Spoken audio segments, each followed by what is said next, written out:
The years between 1880 and 1920 saw a number of key moments in British working class politics: the rise of powerful unions, strike waves, and new political organisations, including the Labour Party. This period saw numerous publications from the working class movement criticising the present state of things and putting forward ideas for how it could be different.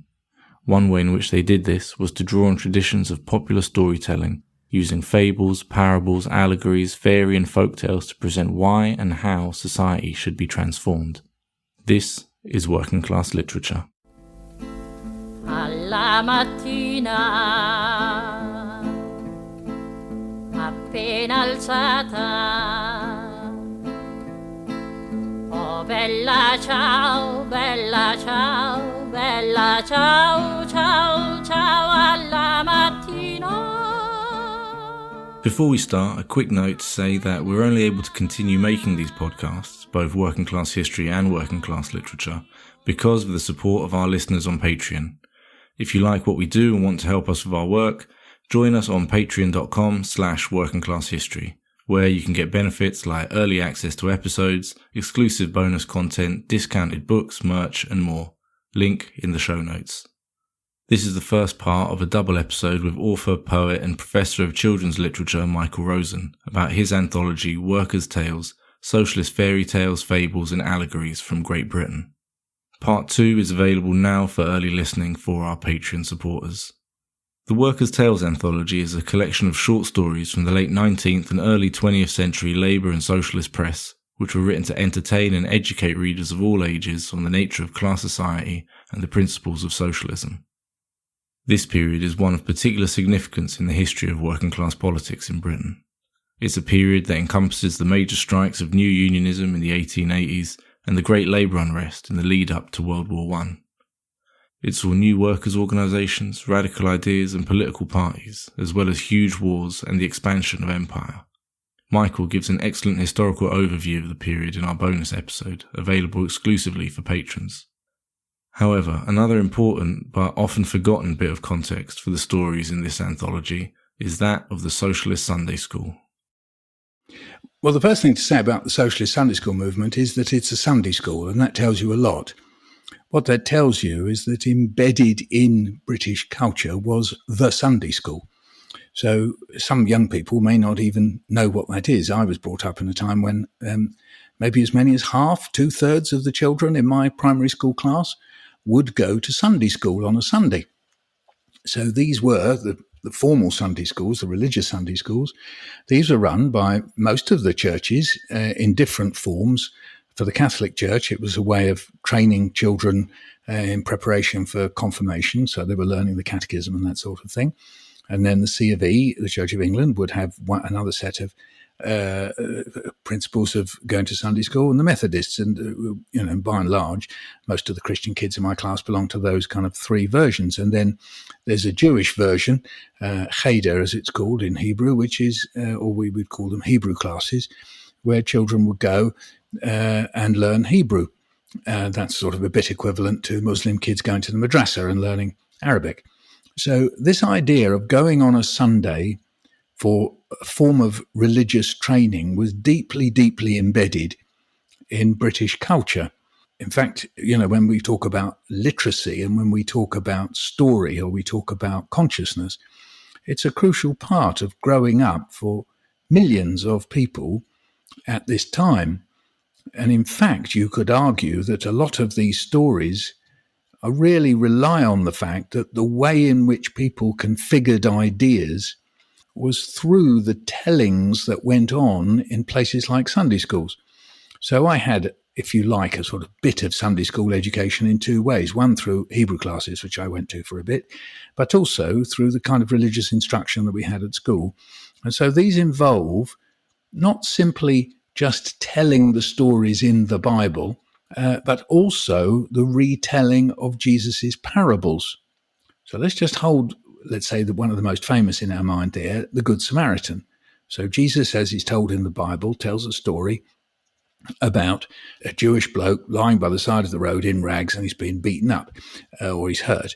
And so the Good Samaritan comes along and helps him. And this is the story about helping your fellow man, even though Jews and Samaritans were not getting on very well at the time of the Bible. So Jesus tells this story about loving your neighbour. It's part of it.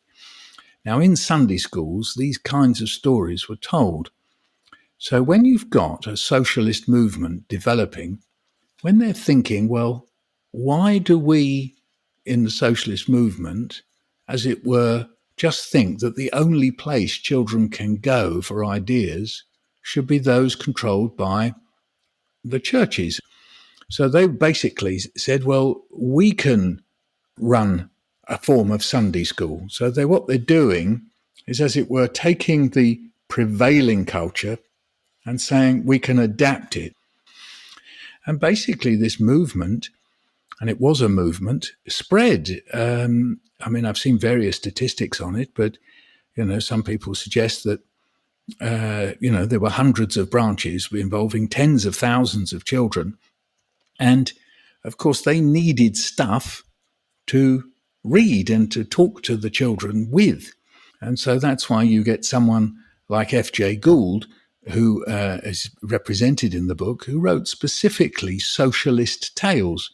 In fact, he wrote a whole huge number of tales. Some of them, they're more like kind of saying, this is how the world works. So they're almost like adjuncts to school.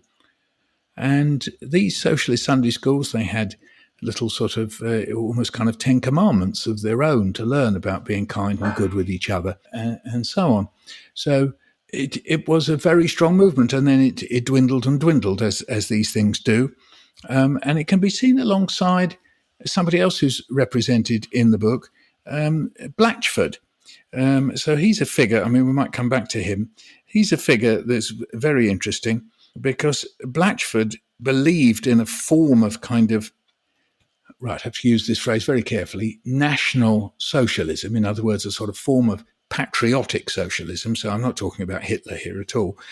All right. And he created, Robert Blatchford, this was 1851 to 1943. And he's a crucial figure because he did set up a whole set of organizations like cycling clubs and the like, to support the idea that socialism could go on in a social way amongst working people.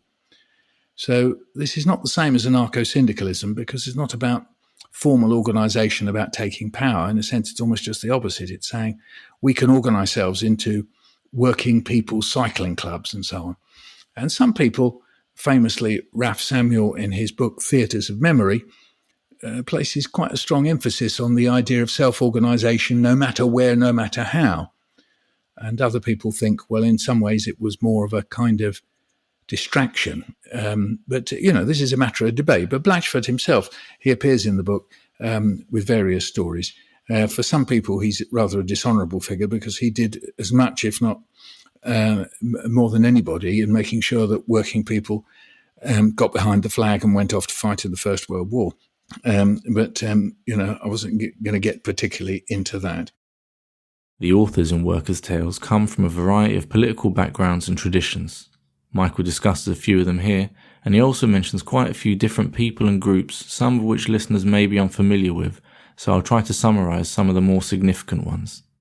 The Clarion was a weekly socialist newspaper started in 1890 by Robert Blatchford, who Michael spoke about earlier, and was the best-selling socialist publication of its time.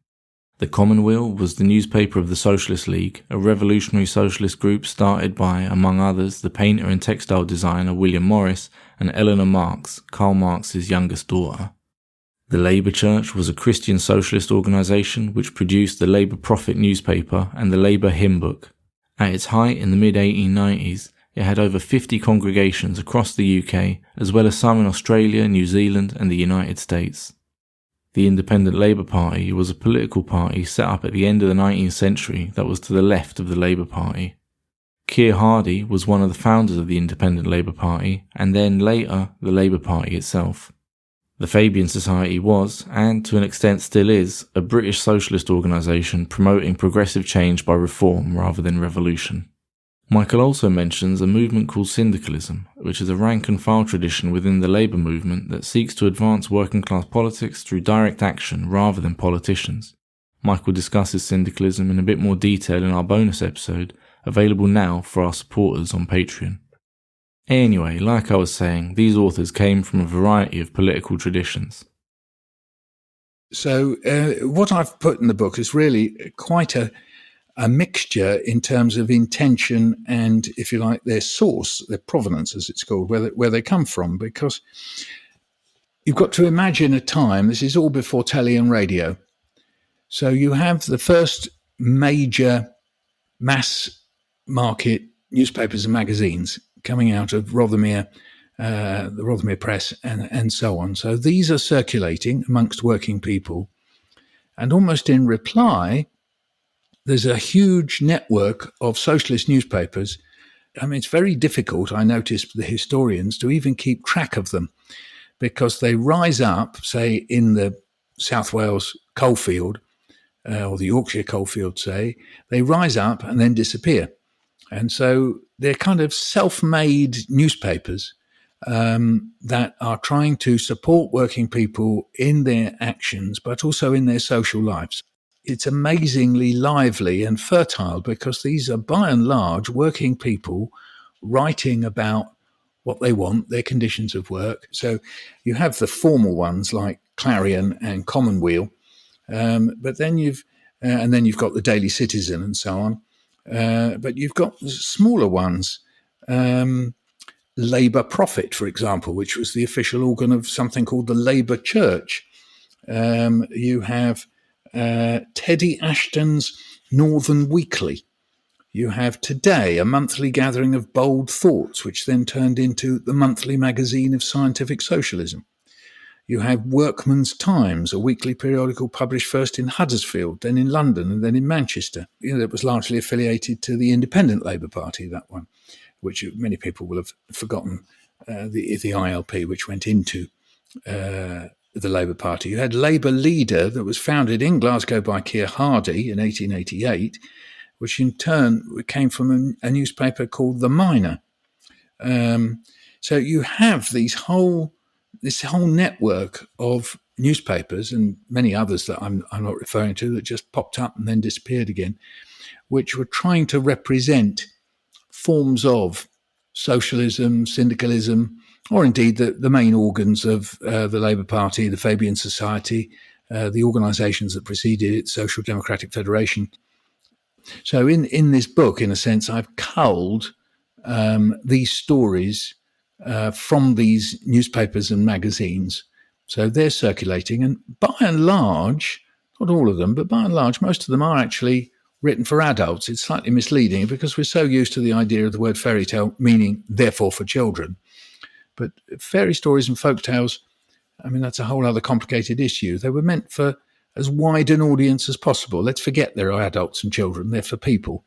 And that's one of the intentions of them. They're actually what you might call populist tales. It's a way of configuring socialist ideas into popular forms like parables, allegories, fables, fairy tales, and even using a couple of sort of literary ideas like science fiction and what I call mystery tales.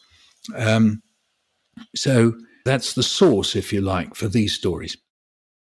There isn't any writing from the authors in this anthology explaining why they thought it was important to put socialist ideas into the form of fairy tales and fables. However, Michael speculates, with reference to British communist folk singer Ewan MacColl and Russian communist novelist Maxim Gorky, that these writers may have been trying to draw on easily recognisable forms to promote potentially new ideas. I can't say that I've read any theory from any of those people saying why exactly they thought they could or should cast socialistic ideas into these narratives, into these little short stories. I've heard people like, say, somebody like Ewan MacColl talking about what he thought he was doing. So to jump forward to Ewan MacColl and to then work backwards, if you like, and to others, to people like, say, Maxim Gorky in Russia. So we'll just pick on some of these people.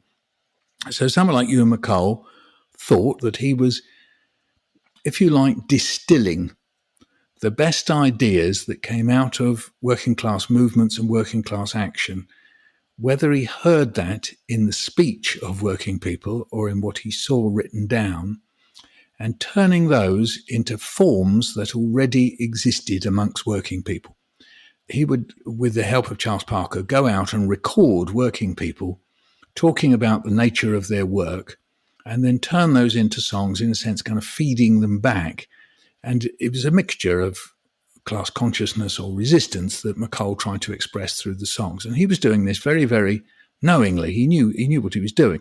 And you can go through the songs and, I could almost underline the bits where I know that, he took that phrase from somebody he either interviewed or Charles Parker did and put them into the songs. So one of the first songs he ever wrote was about the great Kinder Scout resistance to get the paths open on Kinder Scout, and he wrote his song I'm a Rambler from Manchester way. You may think I'm a wage slave on Monday, but I am a free man on Sunday. I'm a rambler from Manchester way. I get all me pleasure the hard moorland way. I may be a wage slave on Monday, but I am a free man on Sunday. The day was just ending and I was descending down. The Kinder Scout resistance that Michael mentioned was a mass trespass which took place in 1932 at Kinder Scout, a large moorland plateau in the Peak District between Manchester and Sheffield. The mass trespass was organised by activists from the Communist Party in response to the Duke of Devonshire, who owned the land and had restricted access so that the area could be kept for the local upper classes to use for shooting grouse. Ewan McColl took part in the Kinder Scout trespass, and he wrote this song shortly after. The song undoubtedly deals in serious subjects, but as cultural critic Ben Harker explains, it does so in a playful way with a jaunty melody and waltzy swing, as well as musical theatre-style storytelling. McColl, therefore, draws on popular forms and rhythms for his political message.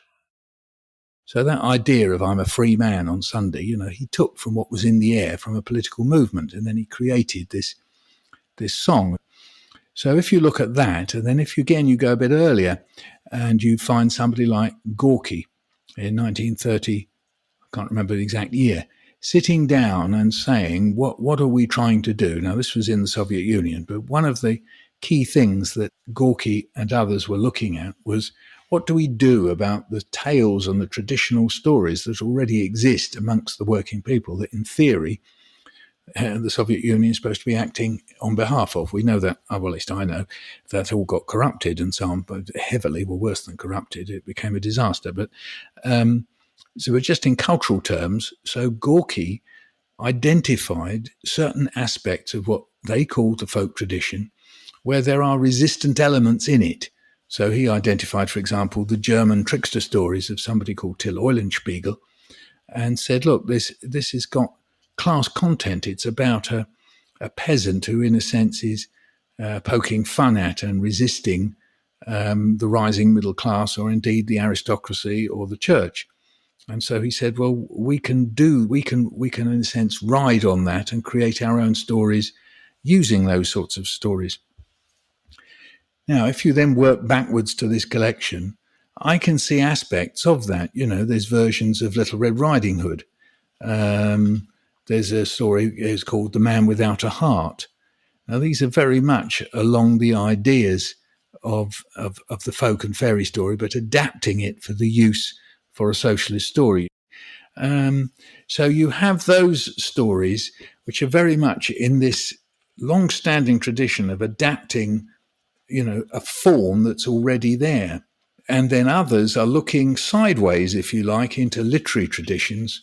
So you've got what I call mystery stories that I've already mentioned. And this was a vogue that started up in the 19th century of creating stories that, if I tell you, for example, there's a Hans Christian Andersen story called The Shadow. So this is about a man who has a shadow, and the shadow takes over from the man. So it's a very mysterious, you might call it like a fantasy. Other people might use the word expressionist. But the idea is that, we are divided in our heads, and the the shadow represents that, and then there's a power struggle between the man and the shadow. Well, that idea, that way of telling stories, I've represented in the book as well. You've got a guy called Winchevsky, for example, who's got a story called He, She, and It that is very like that. And then there's another tradition, which is really like a science fiction one. You've got a story called A Martian's Visit to Earth, and another one I'm very fond of called The Aerial Armada, what took place in AD 2000. Well, in a way, it's predicting the Battle of Britain. It was written in 1913. You think, air flight and militarized air flight are sort of just beginning. And there was someone writing in a socialist journal predicting that what will happen is that all these battles that we're, being told and forced to join in, that it'll all go into the air. And as we know from the whole history of aerial bombing, that's come to pass. So there are these traditions that these stories rest on. And I think people thought they could rejuvenate, revolutionize forms that already existed, and that way you made them more accessible. So socialist ideas, I can stand up and sit there and paraphrase, a socialist writer, Rosa Luxemburg or Karl Marx for that matter, and do it as a speech, and it'll be full of abstract ideas. The advantage of a story is that it'll be attached to beings that we recognize. They may be human, they may be animal. Some of them are animal stories. The William Morris story is using animals, talking animals, which is a very old tradition going all the way back to Aesop, if not earlier, as we know, so thousands of years old, in order to show the kind of follies of humans and so on. In fact, there's some of the Aesop fables I could almost have put in the book because they are in their own way quite revolutionary. Aesop was a former slave and storyteller from ancient Greece, credited with inventing the stories now known collectively as Aesop's Fables. These stories were short and, as will be seen, concluded with an ethical or political lesson for the listener. I'm thinking of the one where the fox is very envious of the dog and thinks, wow, how can you be so well fed? And the dog says, no problem, just where I live, all I have to do is just keep guard. And the fox goes, wow, is that all you have to do? By the way, while we're talking here, I've noticed you've got a thing around your neck. What is that? He said, oh, you don't want to worry about that, said the dog. He said, no, said the fox, what is it? He said, oh, it's just a thing, it's just where, the person who looks after me, I call him my master, he attaches a kind of lead. So the fox, how do you mean a lead? Well, in a way, you see, the master, he kind of owns me. So the fox says, well, I'll tell you what, in order to get food, if I've got to give up my freedom, I think I'll forget that. So there we are. That's my quick adaptation of an old Aesop fable, 3,000 years old, I think. So in a way, that's what these stories are. They encapsulate ideas in the beings, human or animal, that we recognize. And I've often said about narrative, whether it's stories, fiction, short stories, films, and so on, is that what they are ideas married to feelings attached to beings that we recognize. So I could tell you, take over the means of production, and it's not attached to any being. But if I tell you the story of Animal Farm, well, it's attached to beings we recognize. The pigs take over the farm. So when you read that story, we read it allegorically, with on the one hand thinking about the pigs and on the other hand thinking about human beings. And so ideas about socialism, or indeed the corruption of socialism, which is what Animal Farm's about, they're made more immediate to us. And you could argue that Animal Farm is really one of the most, if not the most successful example of these kinds of stories, encapsulating ideas attached to these creatures. And of course, we have feelings, when Boxer the horse is in the van kicking, trying to get out, your heart bleeds, you think, it works, you care. They make you care. If you think about politics as knowledge, how do you carry that knowledge with you? Okay? If we think socialism and socialist ideas are important, how do you carry these?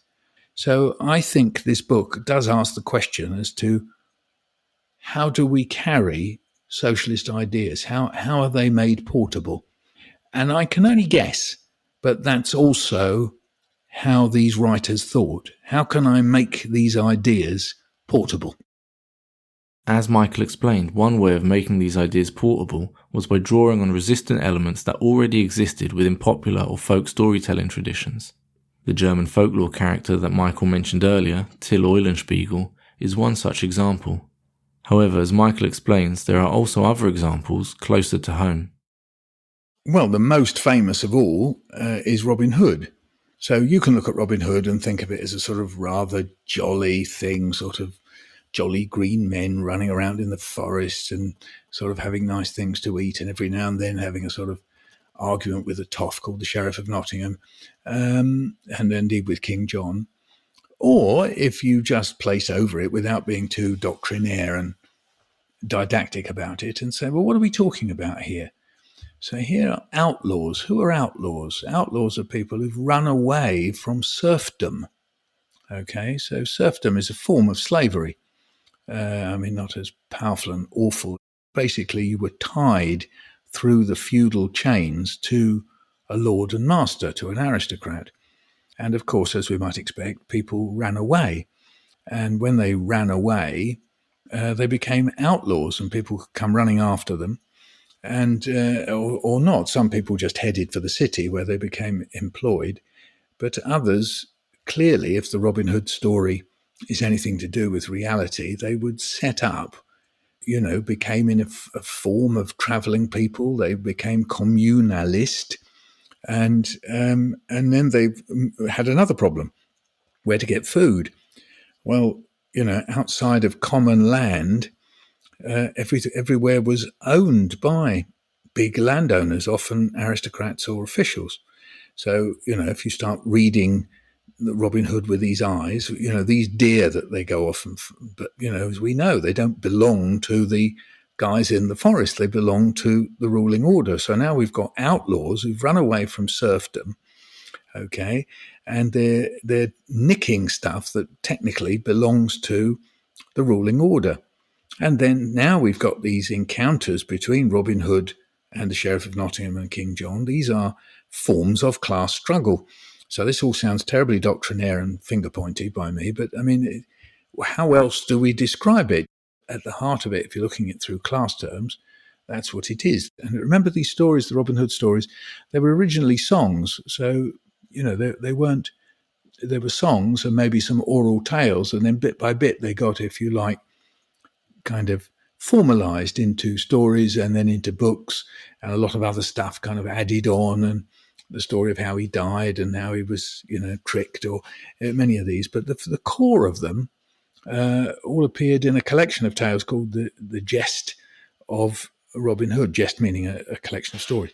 And so that would be a sort of example. But that said, that's like a whole story cycle that you would normally call legends. Yeah. But you also have within the folk tradition very, very simple stories that are quite often about the little guy versus the big guy. If you take, for example, Puss in Boots. So Puss in Boots rests on the idea that the third son of the miller is not very provident and he hasn't got much money. But then with the help of a very wily cat, he comes to overcome a great ogre. And the ogre, is quite interesting, is really a kind of aristocrat. We don't think of ogres as aristocrats, but in the story it's made quite clear because, the ogre lives in a castle and owns vast stretches of land, which, not in a very socialistic way, but ends up the miller and the cat take over the castle, the chateau, whatever it is, because of their cleverness and wiliness in dealing with it, or particularly the cat. The miller's son is not all that wily. So again, the little guy against the big guy. So you can look at many of these stories, if you want to, in terms of the social order. So I might describe that as class terms. You might describe it as the social order, and whether it gets disrupted, subverted by, if you like, the kind of axis of the story, the moment at which the big guy is overcome. So this upsets the social order. As I say, I'm not saying it's socialism, but there's something subversive about that remaking of the social order that often goes on in traditional folk stories and fairy stories. Another part in the Puss in Boots story that can be read as subverting the social order is when, in order to trick the king into thinking the miller's son is actually an aristocrat called the Marquis of Carabas, the cat tells the miller's son to take off all his clothes, jump in the river, and claim to have been robbed by bandits. The trick works, but its implications also undermine the idea that social hierarchies are based on God-given or inherent differences between people from different classes. Just like the day we're born, without clothes, a miller's son could just as well be an aristocrat, and every bit as worthy of comfort, luxury, and even marriage to a princess as an aristocrat as well. It undermines the dynastic principle that, you're entitled to have all this stuff simply because, you came out of the womb of another aristocrat. So, yes, indeed, it subverts all that because you just basically took it over by a sort of form of violence and trickery. When the ogre says he could be a lion, and then very cunningly the Puss in Boots says, well, can you be a mouse? And he says, yeah, I tell myself to do anything. And of course, then Puss just jumps on him and eats him. And that's the end of it. It's not only little guy versus big guy, but that these stories represent a yearning for a better life. That, that if you think that many of those original stories coming out of probably from sort of, people dispute it, but sort of from the 15th century onwards, that many of these things that we call folk stories and fairy stories probably came out at that time, but others say much earlier. So there's this dispute about that, but they come out of a common experience for the vast mass of people of grinding poverty, the most unbelievable amount of labour, very short lives, and they could see alongside them the massive luxury of the aristocracy. It wasn't invisible. It was just they're living in some hovel. Quite literally, what is what the word's about? A hovel, a barrack, just a few sticks with a bit of thatch on it or something. And there, within eyesight, is the lord of the manor living in this huge castle, mansion, stately home, or whatever. And they can see, you're just a human being, but you're there. So, this power, exactly as you're suggesting, was maintained through the mystique of the aristocracy, the chivalric code, crowns, armour. And so the mystique that this was somehow or other the order that had to be sustained, these stories, they do undermine that. That's all we've got time for in part 1. Join us for part 2, where, among other things, Michael will perform a reading of the first story from his anthology, an old fable retold by the famous socialist William Morris. He also talks to us more about children's stories from a radical perspective, such as the underlying politics of class in stories like Wind in the Willows. We also have a bonus episode where Michael goes into more detail about the historical context for the stories in Workers' Tales, as well as the history and ideas behind syndicalism. Our Patreon supporters can listen to all of that now. For everyone else, part 2 will be out shortly. So, if you enjoyed the show and want access to the bonus content, as well as early access to episodes and discounts on books and merch, do consider joining us at patreon.com/workingclasshistory. And if you can't spare any money right now, that's no problem. You can still support us by sharing our content and giving us a 5-star review on your favourite podcast app. The music for this episode was the Italian anti-fascist resistance song Bella Ciao, courtesy of Dischi del Sole. Links to stream and buy it in the show notes. I also want to say thanks to all the Working Class History patrons for making this sister podcast possible, and a special thank you to Connor Canazzi, Shay, James, Ariel Joya, Stone Lawson and Fernando Lopez Ojeda. We wouldn't be able to make these shows without the support that all of you give us. Anyway, that's it for today. Hope you enjoyed the episode and thanks for listening.